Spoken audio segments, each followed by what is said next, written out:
Now, the last time I looked, we had 5 years of this government. We're into year number 4.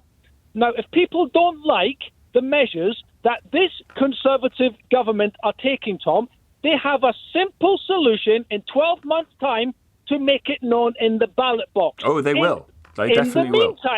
In the meantime, the UK government, which was elected on a vast mandate and increased share of the vote, has got to decide what the law is of this country. Not Strasbourg, not Brussels, not France, and not lunatic lefty lawyers, Tom. But there will be people, Adam, who will reasonably say, how can Parliament make a legitimate assessment of safety of a particular country? Look at its track record. Look at what those agencies that work in there are saying about it. Well, Tom, forgive me for sounding cynical, but at the end of the day, these people, human beings who want to jump on a boat and come across to the UK, putting themselves at danger when there is absolutely no danger in France. So, if these people do not want to abide by the law, then clearly the United Kingdom's prerogative there is no legal is to requirement make law for an individual to claim asylum in the first safe country they come to. There is no legal requirement for them to do so. That is semantics beyond unbelievability. How is it semantics? It's the law. Because people are playing the law to their advantage. The spirit of the law is being absolutely trashed, and I can't wait till Rishi Sunak's Conservative government introduces new legislation to take back control. Love to the family. I mean, why don't we just burn her at the stake the way we're going on? Where's forgiveness down the line? No, you would like people to forgive her? I would forgive her, yeah. I mean, you would forgive her the murder of 7 babies? It won't bring those poor babies back, and it won't help the parents of those babies. But forgiveness is a wonderful thing. I mean, I'm not a Christian actually, but it is a Christian ethic. But I think we're doing this because she's a woman. If this was a man, we wouldn't be reviling her in this. Men have do much worse things. I'm not sure people are reviling her. What do you think that she has done to show that she is perhaps owed this forgiveness, or perhaps you think she doesn't need to show anything and is owed it anyway? I think she's a deeply disturbed, damaged woman, and I don't think that's really come out enough in court. If I was a barrister, I would have advised her to be unfit to plead for mental health reasons. Right, so you try and get her off. No, she wouldn't get off. She'd go to somewhere like Broadmoor or Rampton probably for many, many years.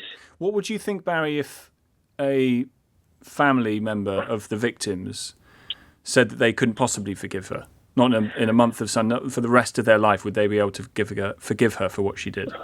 I would respect what they were saying, but I would try and, give them reasons why I would think that she should be forgiven. It would help them in their healing. Spanish people are a lot more tactile than English people. They kiss each other a lot.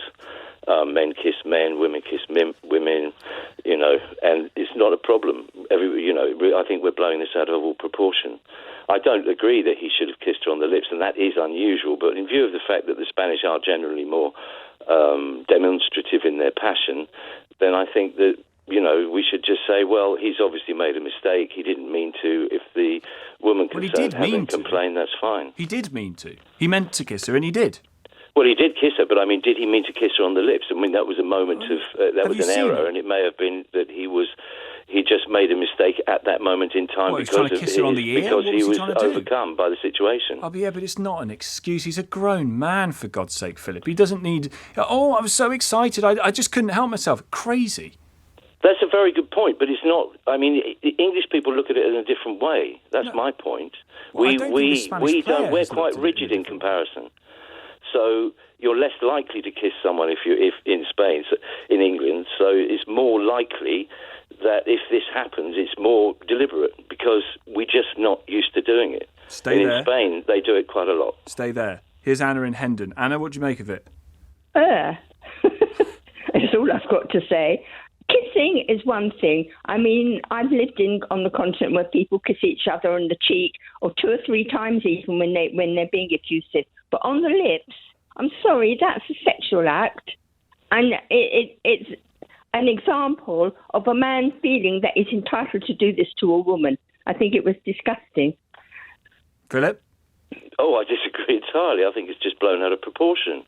I mean, I think there are more important things to concern ourselves about. I don't think it's a sexual act necessarily. You have to, in all acts, if it were a crime, you'd have to consider intent. I mean, crime is divided into two elements, actus reus and... There you go. Sorry. Yes, and actus reus and mens rea, and you have to consider his intent, and his intent, I'm sure, wasn't anything sexual. He just made it in his eyes. I'm sure he was just a bit over the top. The number of times I've heard men say when they've committed a sexual act towards a woman that they didn't intend to hurt her or anything. The fact is. We're not talking about... Hang on, Philip. Excuse me, you've had your say. Can I just have a couple of sentences without being interrupted? Go on, Anna. Thank you.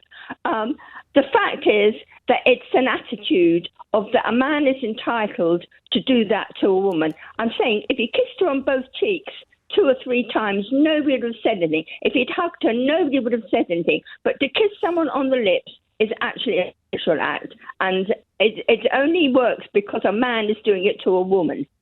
I'm sorry, it's undignified for the woman. Why should she put up with it? That's all I'm saying. Well, I'm saying it's not necessarily a sexual act. It depends on the intent. Philip, are you a big football fan? Sorry? Are you a big football fan? I like watching the World Cup. Right, so if England were to win the World Cup and for... just an incredible series of events led you to being the person that was giving out the trophy to the victorious England men's team. Were you going to be so overcome in your time of maximum effusiveness that you'd snog Harry Kane? Look, I'm not saying Harry Kane's unattractive, but... I think that's a yes. No, I don't think I would, to be honest. And what would you do? What would you think if, let's say... Prince William, who God, I can't believe I'm going to say this. I'm going to be thrown in the tower. Who is our equivalent of Luis Rubiales, was similarly overcome in a moment of maximum effusiveness and kissed a victorious England women's footballer. On the cheek? No, on the lips. Went for it. Well, as I say, I think the English people are very different. I don't think he would do. And in the event he did, which I think is highly unlikely, I don't think it would be a massive problem because I think it would be a mistake. Oh, because it's just not in the English in the English character to do so. Oh, come on! Little error. The Prince of Wales has snogged one of the. It's not. It's just what's wrong with a handshake? Congratulations, handshake. Next one. Congratulations, handshake. Next one. But he can control himself. Like many of your callers, if these people weren't billionaires, they'd be alive today. So. They are billionaires. We allow that as a society and as a world. And there is not enough in this planet for billionaires to do. So what do? They go under the sea, under the pretext of being explorers. They go up into the sky and, like Elon Musk, and colonize space and start, having things that are roaming around space, which actually cause a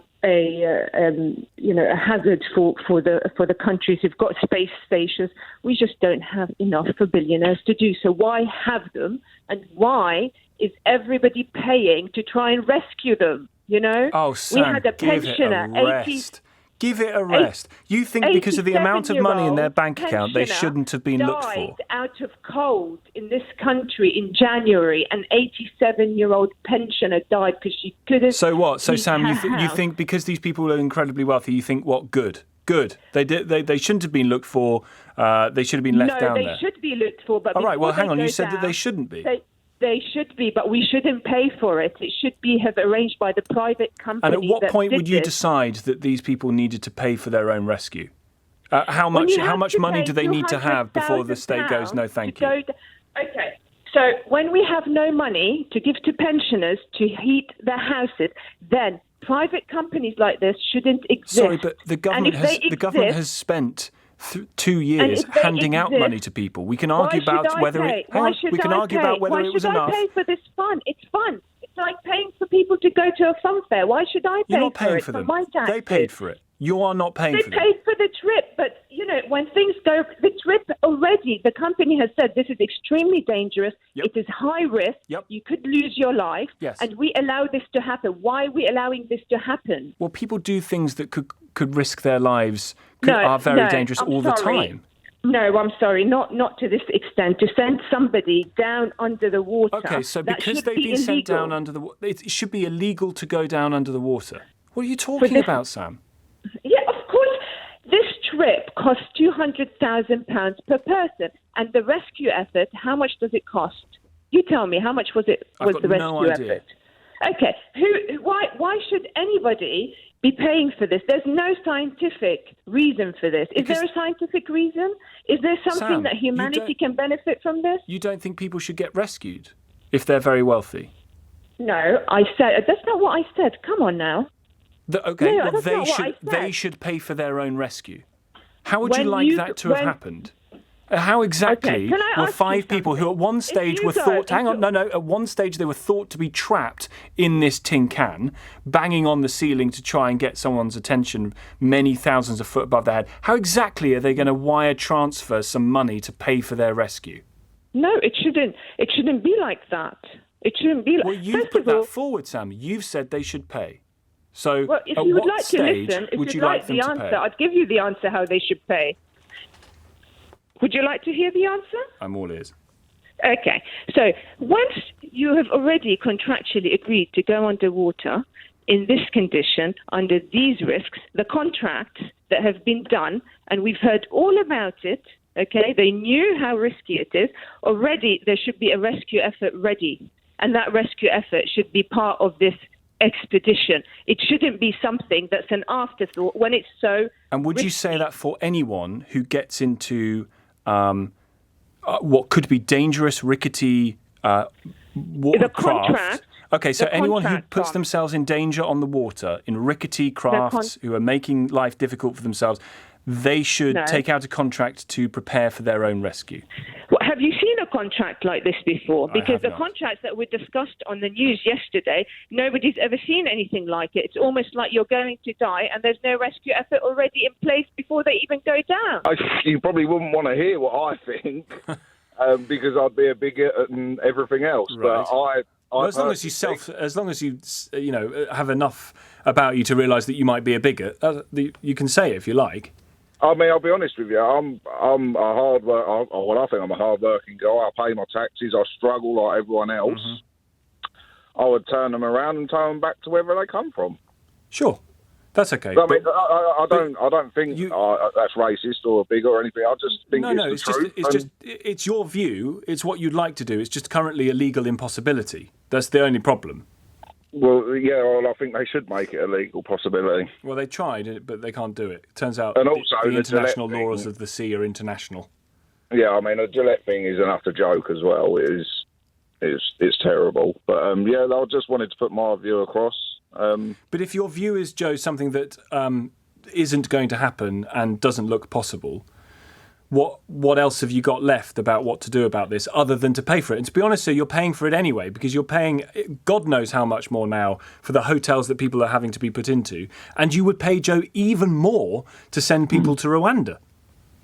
But that's what I wouldn't send them to Rwanda. I would turn them around in the sea and tow them back to France. But we've gone through why that currently isn't possible.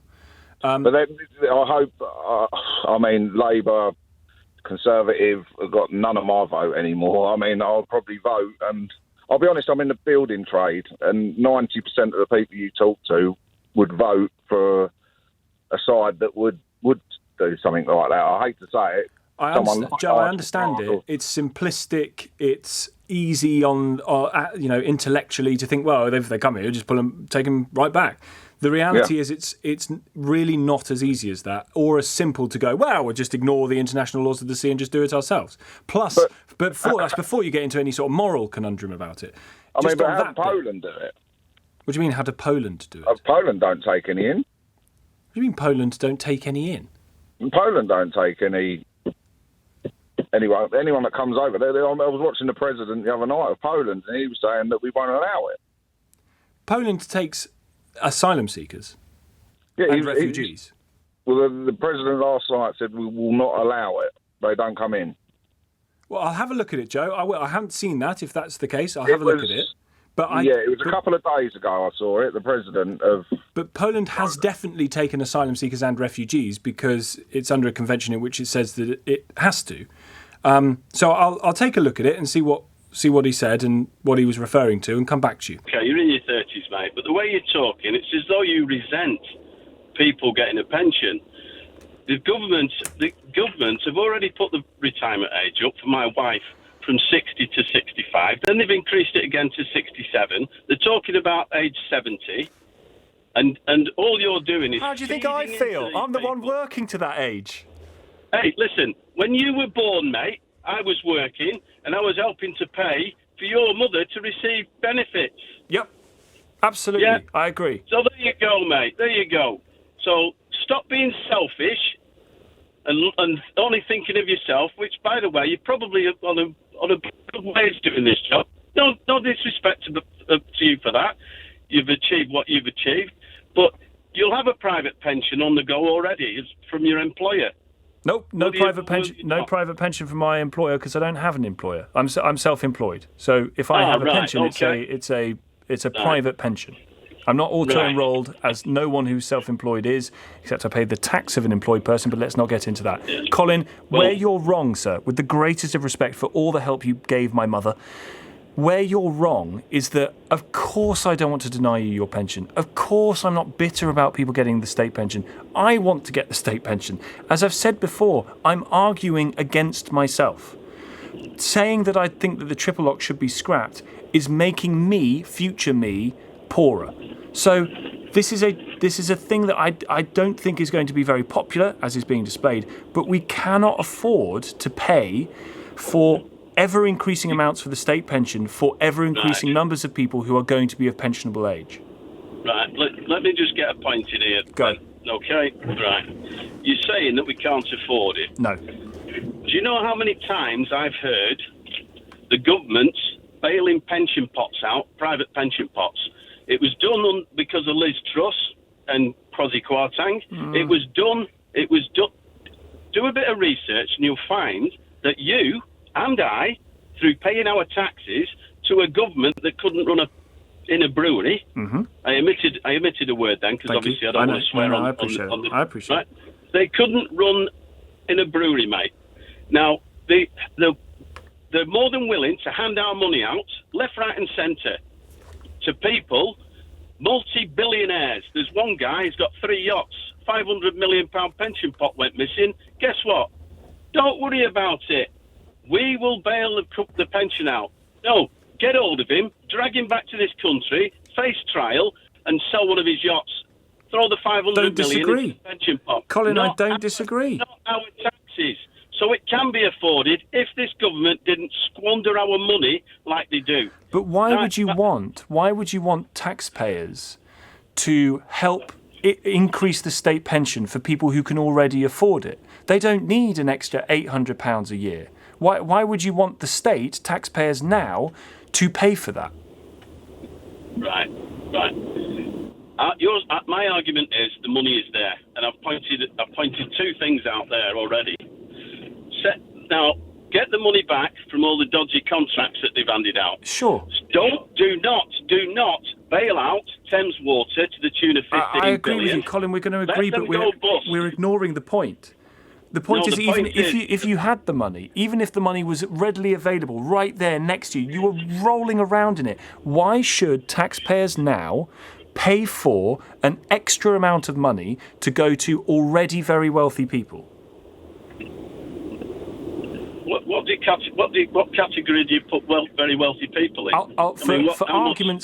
For argument's sake, I'm going to say that they're in a millionaire household, i.e., they have assets worth over £1 million. Do you know what happens to your assets, mate, when you get old?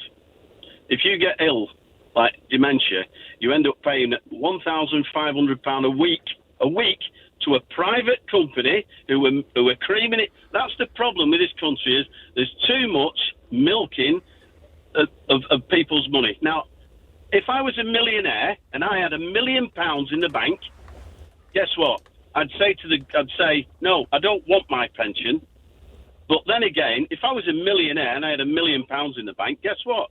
I'd have opted out of that pension anyway. And Why? I'd have been paid into a private pension. You could do both. You'd have both. You get the state pension because you've been working for loads, and then you put it all over the place. The rest of the money. No, you can opt out, mate. If you opt out, you've got to pay 35 years into the yeah. But you can have both. For the state pension. That's okay. You can do with your money what you like. Right.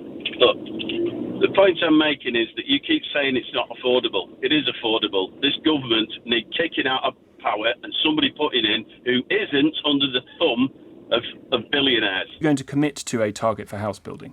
I say that the manifesto that I inherited committed us to delivering 1 million homes over this Parliament, and we are on track to deliver that. You've got to build more than 300,000 to deliver that target by next December. There's been no year since that target of 300,000 a year was brought in. I'm not quite sure your numbers are right, because the last time I had a look at this, we are on track to deliver the 1 million homes over this Parliament. And look, the place where house building is acutely not happening is in London, right? Under the Mayor Sadiq Khan's leadership, London is barely building just over half the homes that it needs. And that's why we stepped in, and I stepped in the summer. Wanting people Prime Minister, to build houses for this country now. It's all very well talking about the Labour Mayor. You're running the government. The Conservatives have been in charge for 13 years, and you haven't built the homes that you said they would. Actually, Tom, we said we'd build 1 million homes, and all the data shows we're on track to deliver those 1 million homes. And we just a few weeks ago, wanted to change a legacy EU law that we'd inherited that is currently blocking the building of 100,000 homes across the country, many of whom already have planning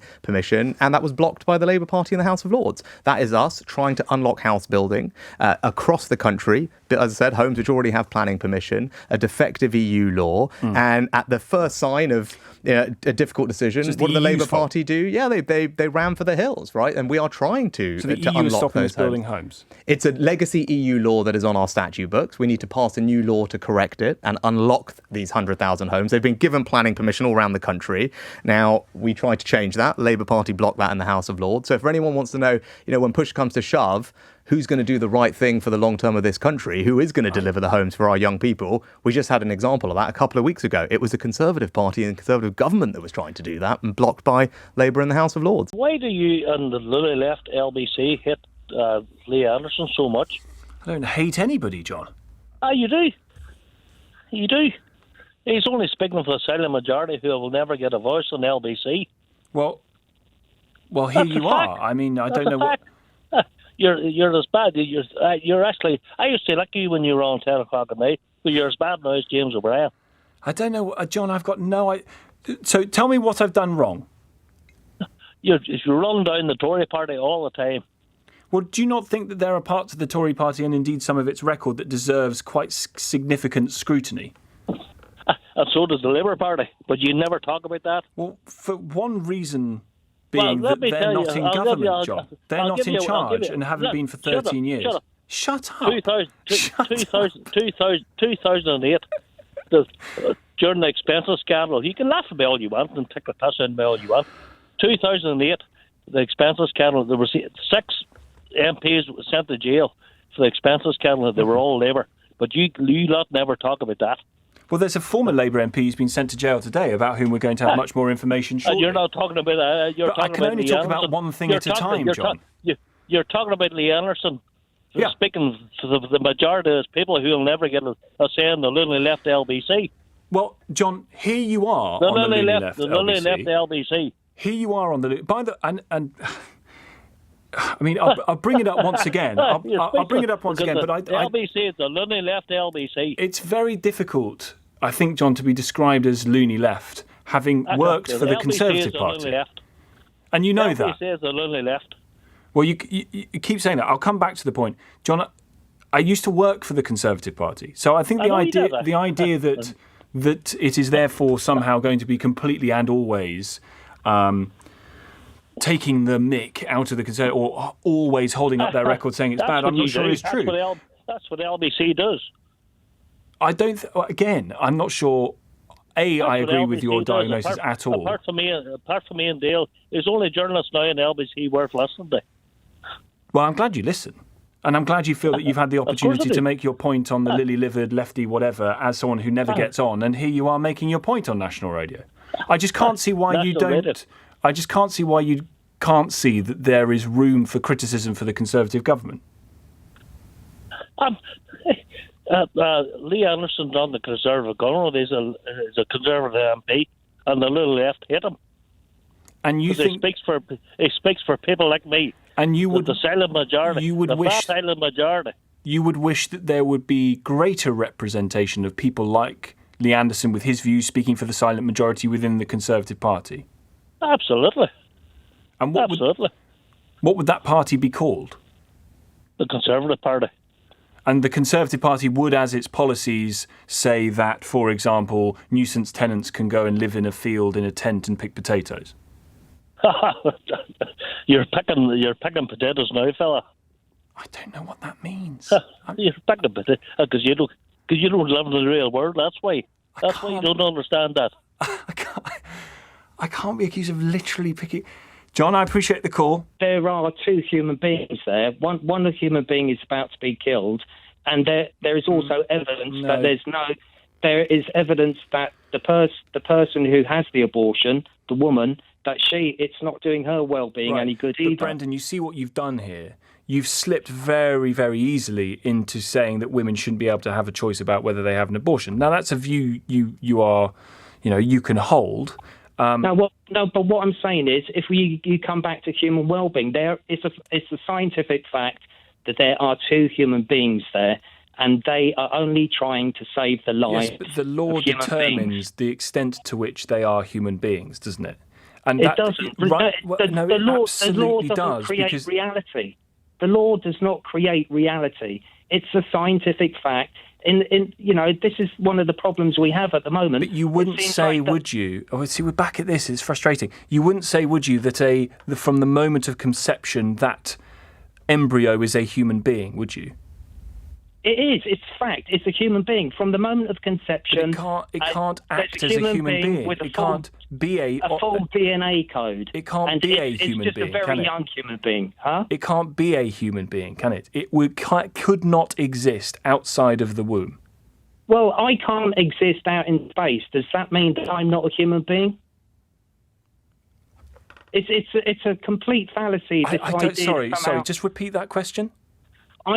You're saying, it's not a human being because it can't live outside the womb at that time. Well, am I not a human being because I can't live in space? You can't live in space because you wouldn't be able to breathe.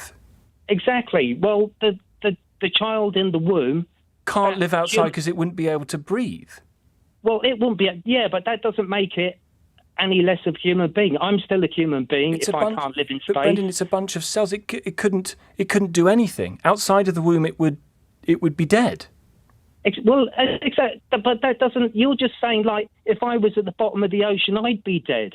Yes. If I was in my proper environment, that human being is in its proper environment. It is supposed to be in that environment. I'm supposed to be in my normal environment. I'm not supposed to be. You couldn't take until you had biologically progressed to the point where you couldn't take that embryo outside of the womb and go, right, human being here we go, I've got one. Here's another one. Brilliant. Where something lives doesn't make it a different type of thing. If you put me somewhere else, I don't become a different type of thing. That is a human being. Just because it's in its mother's womb doesn't make it a different thing. It is still a human being. It's as human and human rights are supposed to preserve human well-being. It's as human as you are, is it? Sorry? It's as human as you are. It is, yeah. I'm just an older human being. I am an older human being. But every human being, if you take away the right to life, there are no other rights. The problem is, Brendan, you asked the question about why you couldn't live in space. So I sort of feel like everything else from there becomes a little redundant. It was never my intention to cause anyone distress. Oh, I'm sure, but you did. You basically outed a pupil in your care as being trans. There wasn't much outing, to do. Who says? It's men and women are different. The bone structure, facial structures, and it's quite difficult to hide those things. So you can test the idea from the report that actually this wasn't well understood at the school? I would, yes. Why did you tell a pupil in a maths lesson that another pupil had stopped being gay, quotes, because being gay was wrong? That was actually in a Bible club, which was a forum I held within the school. And well, again, not according to the report, Mr. Sutcliffe. There are parts of the report that say this was done in a maths lesson. The report that they did make that finding, but I didn't accept that point. I understand. Yeah. But nevertheless, the finding is that you, in a maths lesson, told another pupil had stopped being gay because being gay was wrong. Why did you do that? I did have a friend that left the gay lifestyle and I decided to live a Christian lifestyle. And the students found out about that. And I don't regret sharing that information. I think, some people make those choices and that's up to them. And, I don't think students should be shielded from these sorts of ideas. But you told them in such a way as to say that being gay was wrong. You didn't say in a sort of passive sense that this person decided not to do this or that and do this or that. You said being gay was wrong. Why? Why did you say that? I would contest that I'd said that. I would have said, in a age appropriate way, I would have said something to the line of, I have a friend who has left that lifestyle. A good way of stopping the boats is to stop the RNLI from bringing them in. They're aiding and abetting. They should be prosecuted. For doing their job. And our customs people, they're just bringing the people in. Instead of turning them around and sending them back to France or wherever they've come from. Right. But you know that they can't turn them round and send them back to France. Why is that? Because they're in British waters by the time the RNLI get to them. Well, why can't they stop them in French waters? Because we don't get to patrol French waters, the French do. Yeah, but we're paying the French, God knows how many millions, to stop it. Yep. And they're not doing it. Well, and some get through, yeah. Yeah, a lot get through. Yeah. So what now? A lot get through, well, we're paying the French. I said, we can't turn around and send them back because the law of the sea prevents us from doing that. The Home Office has looked at that in years gone past about how they can change maritime law to make sure that people could turn, and they can't. So now what? Well, all I can say is, for years I've sponsored, I've supported the RNLI, but I'll never give another penny to them. Why? Because they rescue people in danger at sea? No, because they're aiding and abetting these people coming across.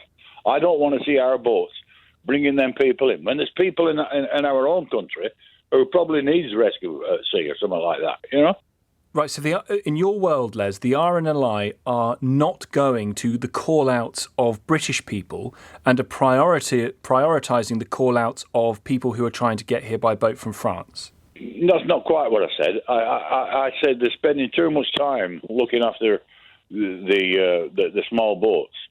Our customs people. When we came out to the Europe thing, one of the reasons I voted was to protect our borders. Yes. But we're not doing it. But the RNLI's job is not to protect borders, it's to stop people drowning in the ocean. Yeah, but the customs people are hang on, also let's go bringing back to the people in. RNLI. You're not going to donate to the RNLI ever again because they are stopping people from drowning in the sea, which is the reason why you because they're donated. aiding and abetting with this invasion. And what are they meant to do? Let them drown?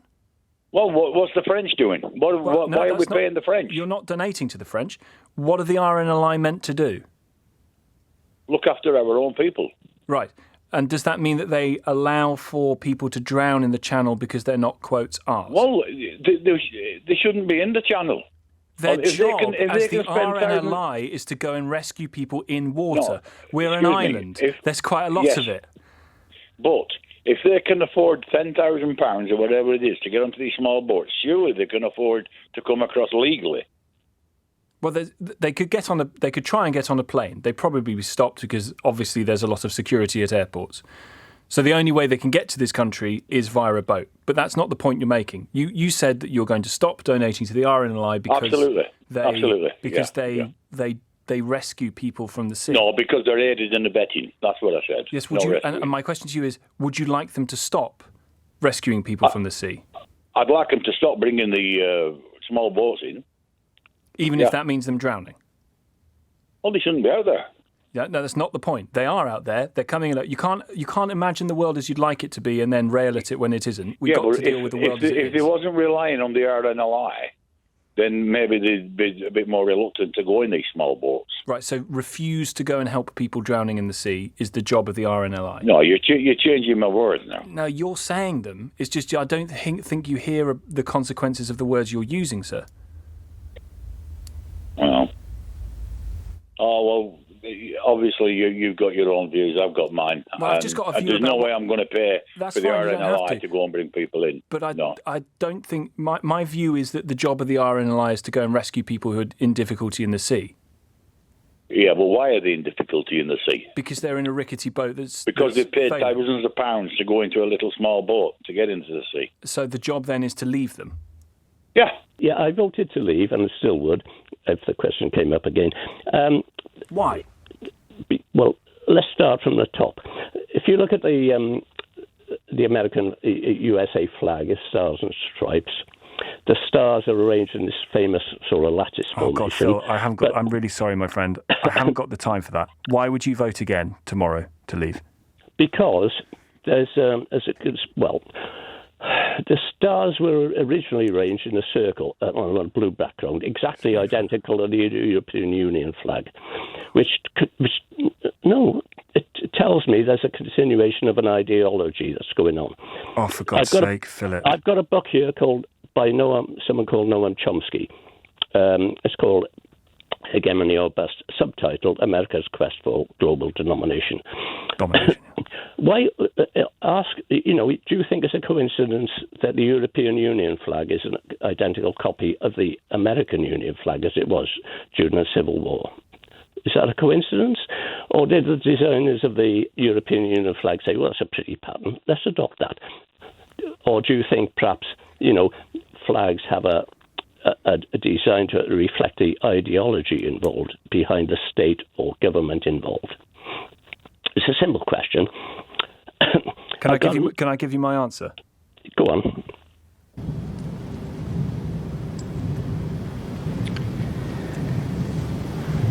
Oh God. He's gone.